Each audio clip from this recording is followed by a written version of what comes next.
Hello guys, welcome back to my channel Pinky Frames. আশা করি তোমরা সবাই খুব ভালো আছো আর আমিও খুব ভালো আছি। অনেক দিন পর আবার একটা নতুন ব্লগ নিয়ে তোমাদের সামনে চলে এলাম। আশা করি তোমরা ভিডিও থাম্বনেল দেখে বুঝতেই পেরে গেছো এটা ছোট্ট একটা ট্রাভেল ব্লগ। তো শেষ অবধি ব্লগটা দেখো, স্কিপ করো না। A few moments later. First day আমরা সবাই, আমার মা আর মায়ের বান্ধবীরা মিলে একসাথে বেরিয়ে পড়লাম একটা গাড়ি বুক করে আমাদের ডেস্টিনেশন নবদ্বীপ মায়াপুরের উদ্দেশ্যে। দুপুরে লাঞ্চ করে ঠিক 12:30 নাগাদ আমরা বেরিয়ে পড়েছিলাম। দুর্গাপুর থেকে নবদ্বীপ যেতে আমাদের 4 ঘন্টা মতো প্রায় লেগেছিল। তো দেখতেই পাচ্ছ সবাই মিলে গাড়িতে খুব আনন্দ করতে করতে আমরা যাচ্ছি। খুবই এনজয় হয়েছিল গাড়িতে যাওয়ার পথে। আমাদের নবদ্বীপ মায়াপুর যাওয়ার একটাই উদ্দেশ্য ছিল, সেটা হচ্ছে গঙ্গা পুজো। তো ওখানে খুব ভালো হয় আর সবাই গঙ্গা পুজোয় গঙ্গা স্নান করার জন্য নবদ্বীপ মায়াপুরে যাই। তো তাই জন্য আমরা গঙ্গা স্নান করার জন্যই গিয়েছিলাম।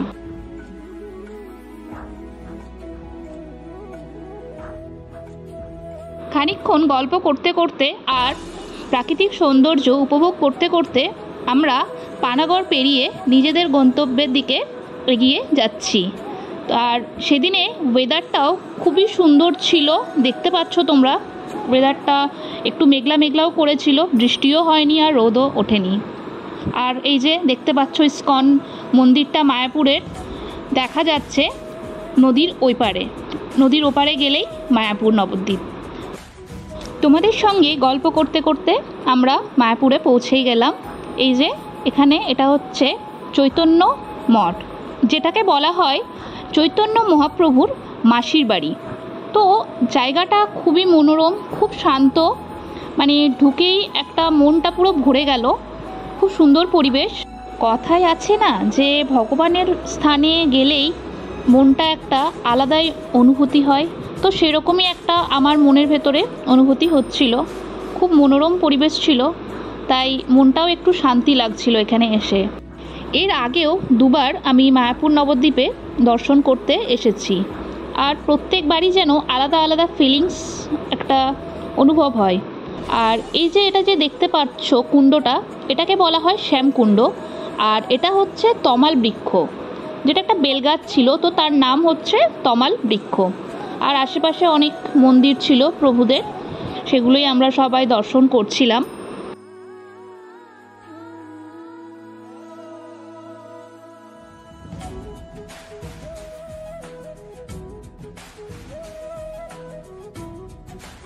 দর্শন কমপ্লিট করার পরে আমরা কিছুক্ষণ ফটোশ্যুট করে নিলাম। ফটোশ্যুট কমপ্লিট করার পরেই আমরা পৌঁছে গেলাম এই ভবনে, যে ভবনটার নাম ছিল নামহট্ট ভবন।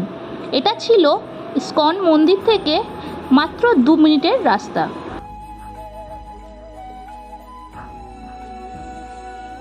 আমরা যেহেতু 7 জন ছিলাম, তাই আমরা 2টো রুম নিয়েছিলাম। আর এখানে এই রুমটাতে ছিল 4 জন। এখানে সেপু মাসি, মেজো মাসি আর ছোটো মাসি, আর ছিল দীপাকাম্মা। আর এই যে রিম্পা দিয়ে এখন ওখানে ঘুরে ঘুরে দেখাচ্ছে। আর এরপর আমি তোমাদেরকে দেখাবো আমাদের রুমটা। পাশেই ছিল আমি, মা আর হচ্ছে রিম্পা দিদি। আমাদের 3 জনের রুম ছিল এটা। তো খুবই সুন্দর রুমটা, সিম্পল সাদা সিধে, খুবই ভালো রুমটা ছিল।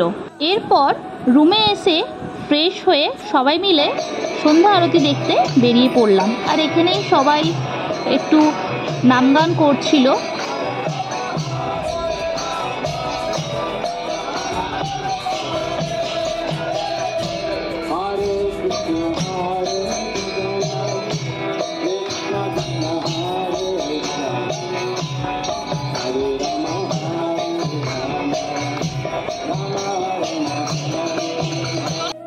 ইস্কনের ভেতরে যেহেতু ফোন অ্যালাউড নয়, তাই আমি বাইরের থেকেই তোমাদেরকে কিছুটা দেখিয়ে দিচ্ছি। আর এখানে দেখো একটা চেকপোস্ট আছে, দেখতে পাবে তোমরা। তো ওই চেকপোস্টে চেকিং হয়, কোনো ফোন বা ক্যামেরা বা কোনো কিছু ইলেকট্রনিক্স আইটেম অ্যালাউ নয়। আর চেকপোস্ট থেকে একটু এগিয়ে গিয়েই তোমরা ফোন রাখার জন্য জায়গা পেয়ে যাবে, ওখানে ফোনটা তোমরা জমা দিয়ে দেন মন্দিরের ভেতরে প্রবেশ করতে পারো। সন্ধ্যা আরতি দেখে আসার পরেই আমরা চলে এলাম গোবিন্দ দাস প্রসানে ডিনার করার জন্য। আর এটা ছিল ইস্কন মন্দিরের ভেতরেই একটু এগিয়ে গিয়ে, আর অ্যাম্বিয়েন্সটাও পুরো খুব সুন্দর ছিল ওখানের। তো ডিনার কমপ্লিট করার পরে সবাই মিলে আমরা খানিকটা ফটোশ্যুট করে নিলাম, দেন আবার হোটেলে রওনা দিলাম। সেকেন্ড ডে সকাল সকাল আমরা ঘুম থেকে উঠেই বেরিয়ে পড়লাম নবদ্বীপের উদ্দেশ্যে। আর এখানে যেহেতু গঙ্গা পুজো ছিল তাই জন্য সবাই নৌকা নিয়ে গান বাজাতে বাজাতে সবাই নাচতে নাচতে নদী পের হচ্ছিল। আর নদীর ওই পারেই হচ্ছে নবদ্বীপ। আর এখানে আমরা লঞ্চে উঠে গেছি। তোমাদের সঙ্গে গল্প করতে করতে এবার আমাদের লঞ্চ নবদ্বীপের উদ্দেশ্যে রওনা দিল। ভেতরে খুব ভয়ও হচ্ছিল যে কি হবে, বাট মজাও লাগছিল ভীষণ। আর এই যে দেখতে পাচ্ছ এই জলটা গঙ্গা আর যমুনা একসাথে মিলিত হয়েছে। আশা করি তোমরা সকলেই জানো মায়াপুর থেকে নবদ্বীপে যাওয়ার জন্য গঙ্গা ঘাট পেরিয়ে যখন যায় তখন দুটো জলের কালার আলাদা আলাদা থাকে। তো সেটাই আমরা দেখতে দেখতে আর আশেপাশের চারিদিকটা দেখতে দেখতে আমরা পৌঁছে গেলাম ঘাটের দিকে নবদ্বীপের। প্রথমেই আমার মা আর মায়ের বান্ধবীরা সবাই ঘাটে নেমে পড়লো স্নান করার জন্য। আর আমার মায়ের যেহেতু পায়ের প্রবলেম আছে সেই জন্য আমার মা নামতে পারছিল না, তাই মাকে হেল্প করে দিচ্ছিল দীপাকাম্মা। আর এই যে সবাই জল নিয়ে ছোড়াছুড়ি খেলা শুরু হয়ে গেছে জলে নেমেই।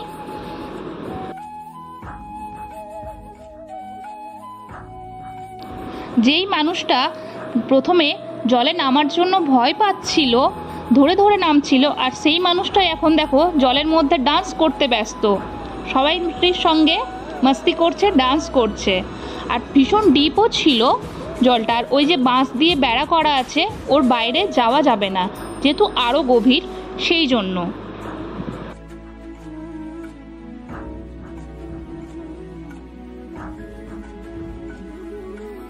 ব্যাস এরপরেই আমার এবার স্নান করার পালা। আর আমার তো পুকুরে নামতে বা নদীতে নামতে ভীষণ ভয় করে। আর এই যে দেখো রিম্পাদি পাশে আমাকে ধরে আছে যাতে আমি ডুবে না যাই, সেই জন্য খুবই কষ্ট করে কোনো রকম করে স্নান কমপ্লিট করেছি আমি।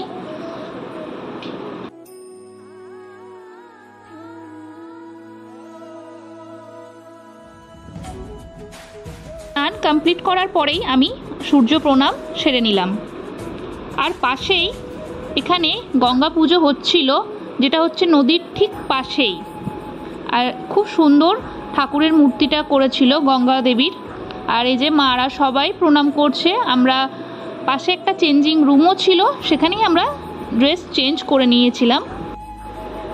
সবাই স্নান সেরেই আবার চলে এলাম আমরা মায়াপুরে দুপুরের ভোগ খাওয়ার জন্য। আর দুপুরের ভোগটা আমরা খেয়েছিলাম হচ্ছে গীতা ভবনে, ওটা হচ্ছে ইস্কন মন্দিরের ঠিক পাশেই।